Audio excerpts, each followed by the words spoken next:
Three, two, one. Broadcasting tape delayed from the WWE headquarters in Stamford, Connecticut. The Sports Economy Show is on. I'm Bill. Today's resident expert is Jeff, and he's here to educate us on part two of the stars of the WWE, on their contracts. More specifically, we're discussing the women of the WWE and their contracts today. So I don't know a lot about the wrestling stars, but Jeff is here to help us out. So give us and our 8.5 fans, Jeff, some more information about where we're headed with this. Well, so last week you said we did the men stars, and this week we're going to do the women in WWE. To understand where we are now with that, you have to think about not even 10 years ago, maybe a little more than 10 years ago, the women in WWE were an afterthought. They were a side act. They were, we have an extra 3 minutes on the show, send the women out there, they'll have a match, it'll be a bad match, hair pulling, slapping, all that kind of stuff. Yeah. To today, where the women are so good because they get they get time now. They get treated the same as the men for the most part. Yeah. So it's at the point now where some of these women's matches are of equal or even better than a lot of the men's matches. Yeah. And that just goes to the testament of the women and how hard they've worked, and just giving them the time of day and giving them what they need has really been a very big success for WWE and wrestling in general. Yeah. When was the first title belts introduced for the women? So for the women, it would have been in the 80s. So back in those days, women's wrestling's been around forever. Yeah. But back then, Fabulous Moolah had a monopoly.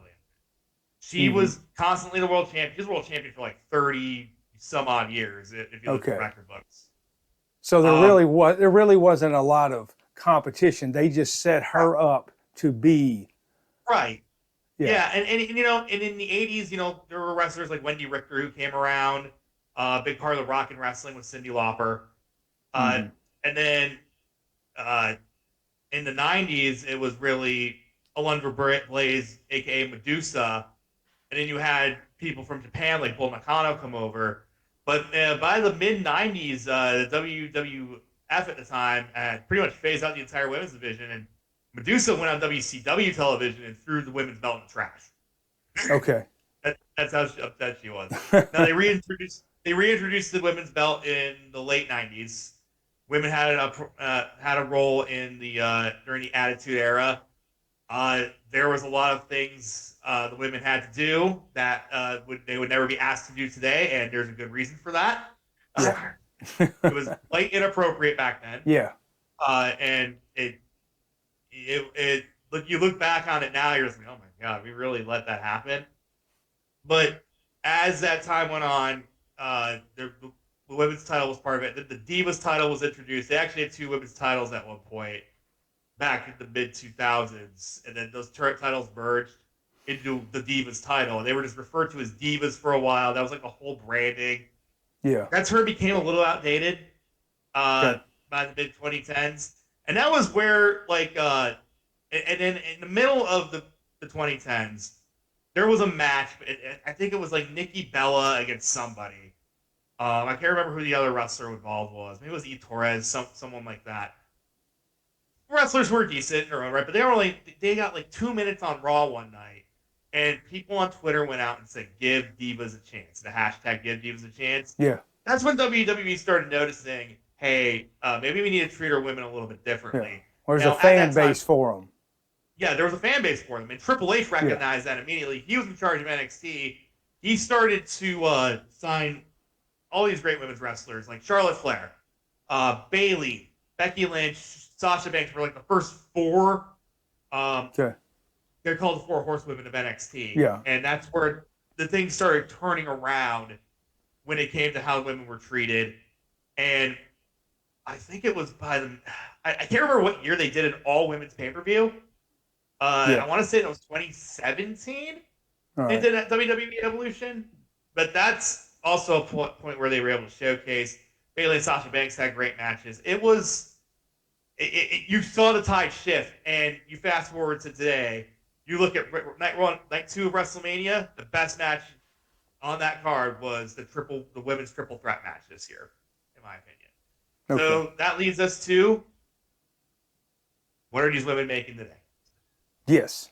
So what I come up with in order to narrow this down and keep it from going an hour and a half is just going through the women that hold the belts and what their contracts are, because they've obviously risen to the top, and this is where your contracts can be.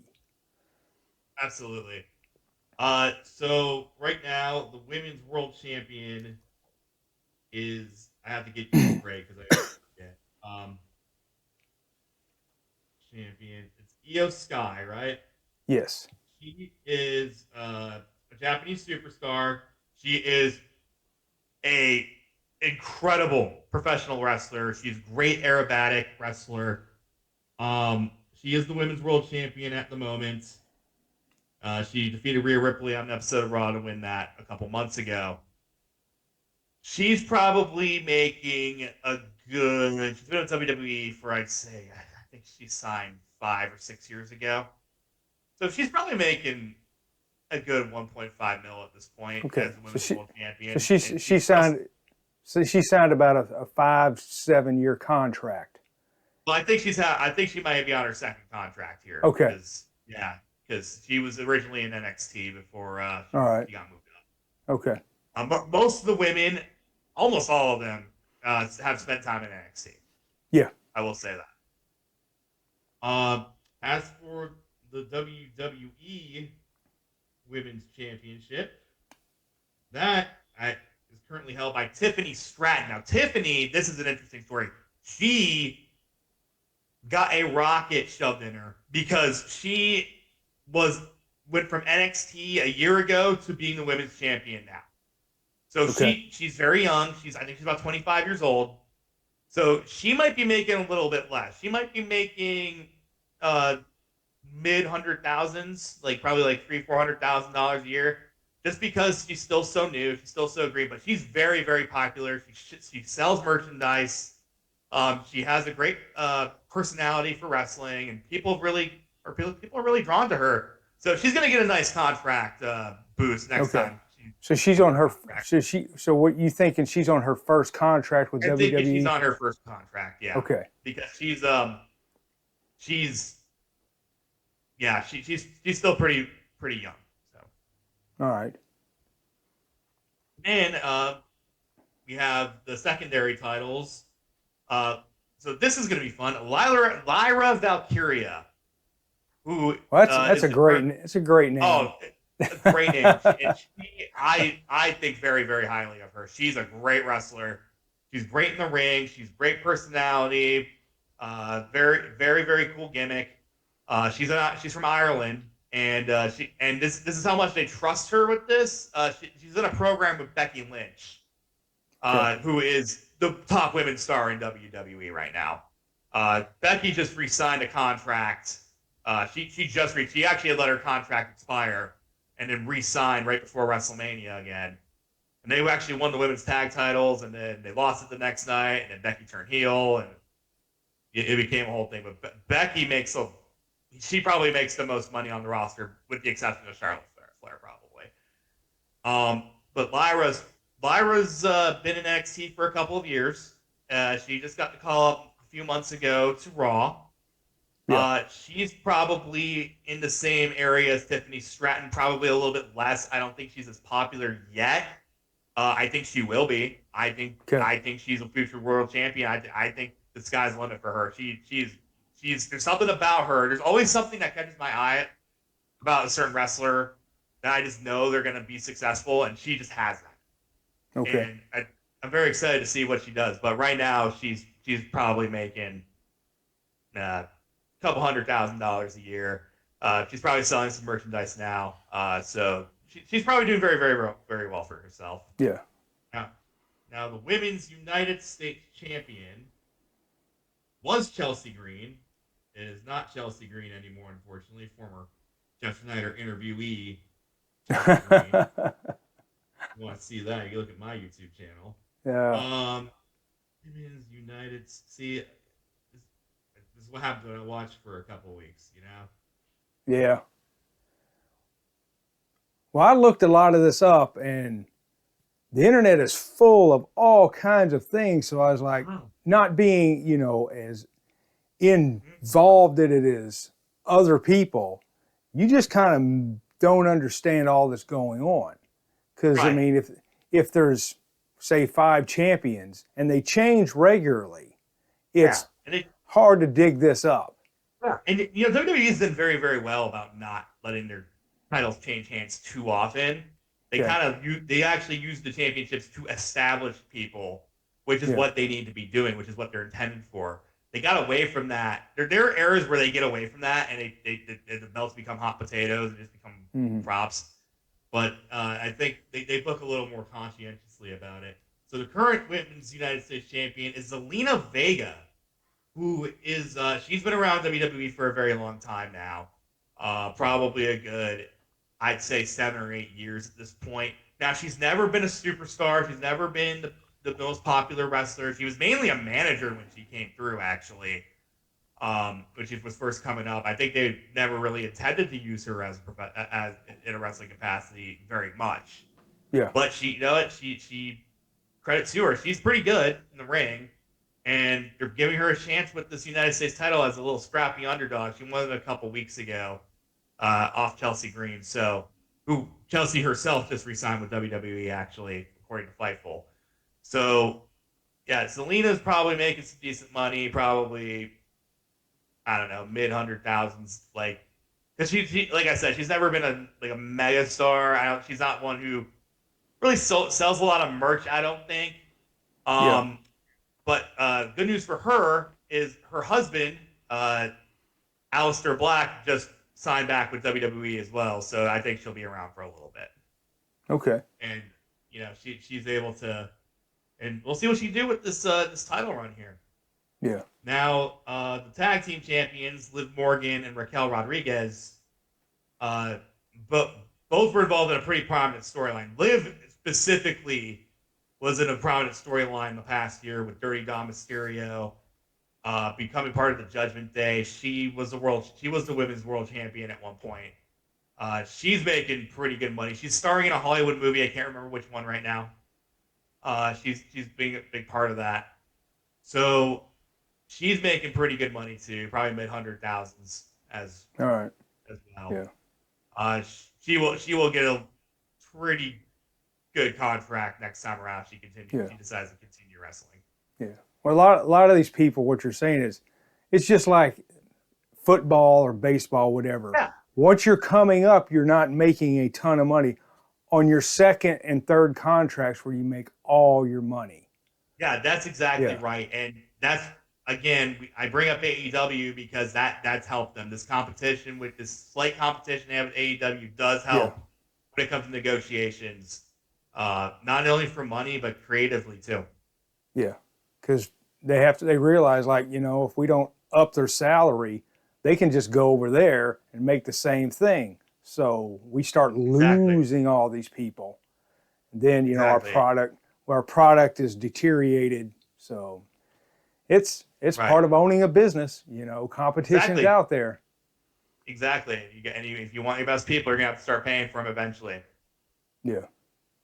So, well, that's a pretty good deal. So anyway, that's all I wanted to ask you about is, some of these contracts and what the women are making. And, you said that, I forget exactly who it was. The women's champion was making $1.5 million approximately.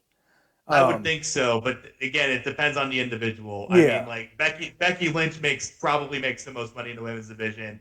Probably Charlotte Flair makes more money. Bayley makes a lot of money. I know that because she's been around for a very long time, multi-time world champion. She's currently not on television right now. I think she's nursing an injury of some kind. Maybe she's not. Maybe that was a storyline. I can't remember. Sometimes they're pretty good at this. They trick me. But but yeah, those 3 women specifically, I think are responsible for the wrestling we see today in WWE, because those three, along with Sasha Banks, aka Mercedes Moné, who is now in AEW, those four women were instrumental in just showing that, hey, there is a market for women's wrestling. There's a huge market for women's wrestling, and now half the people at WWE shows are little girls or women who look up to them. Yeah, and I think that's really awesome. You said they had a whole pay-per-view with just women. Well, that goes to show you right there that it will sell out, and there's a TV audience for that. Yeah, and I think they're planning another one this year, I think, or at some point in the near future. Okay. Because they only did it once, and they never did it again. But I think that was more Stephanie McMahon's brainchild, when she was kind of like, they kind of made her the face of the whole thing, which, no. But also, I guess, yes. Did people look at it as a gimmick? Like the NBA has this thing called the Emirates Cup in the middle of the season. And people literally look at this. This is just a stupid gimmick. Do people look at it that way? Women's wrestling? No, not women's wrestling. Having an all-women pay-per-view show. You know what? There are probably some fringes of the fan base who do think that, just because that some people just think that way, and I mean that's their right to think that way, but it's not how I'm wired. But for the most part, I think people are very, very supportive. I think a lot of fans are supportive, man or woman. I'll tune in. I know these women can bring it. I know they can entertain a crowd and entertain me. And sometimes, like I said, some of these women's wrestlers, like, think of Asuka, who's a Japanese wrestler who's part of WWE. She makes very good money there too. I mean, she's one of the best wrestlers, man or woman, I have ever seen. I can put Io Sky on there too, because the Japanese women's wrestling was so far ahead of where the Americans were. Because the Japanese, they train together. They train with the men. They train like the men. They don't treat them any differently. And you can look back. You can go all the way back to the 80s and 90s, see someone like Manami Toyota or someone like her, and just be like, oh my God, like, she's better than most men I've ever seen. Like, the way she wrestles and the way, like, and Asuka's the same way, Kairi Sane's the same way, Io Sky's the same way. Like, Japanese women can really, really bring it in the ring, and that, I think that's a huge influence on a lot of the women today, just in general, across North American professional wrestling and across Asia as well. Okay. All right, well, that's all the questions I got for you today. Is there anything you want to talk about as we wrap up here, so we can let our 8.5 fans know? Yeah. I mean, I don't think I've touched on Rhea Ripley either. She's another one who makes a lot of money as a former world champion and whatnot. She's a massive star as well. She's well, the bigger the star you are, the bigger money you make outside of. Exactly, and she's kind of the WWE that echelon. Yeah. She's definitely making a few $1 million a year at this point. Yeah. She's incredible. Like, but it's just awesome to see that within a decade, like a little more than a decade, like, just the landscape completely changed. Yeah. And for the most part, they are treated the same as the men. It was a sideshow up until about 2015, 2016 is what you're saying. Right. I think on the main roster, for sure, the NXT kind of planted the seeds a little bit earlier than that. Okay. Like around 2013, 14. But once these NXT girls got to the main roster, it just took off. All right. Well, hey, that's the deal. And as Thunderlip said, that's the name of the game. All right. Well, thanks for watching there, folks. And remember to like and subscribe, because we need $1 gazillion, because we're going to start our own wrestling league. And Jeff's going to be some sort of manager. All right. So long, everybody. Get up, Bernie! Are you hurt? You need our help? It's all right, Jed. There's only 3 of them. So long, everybody.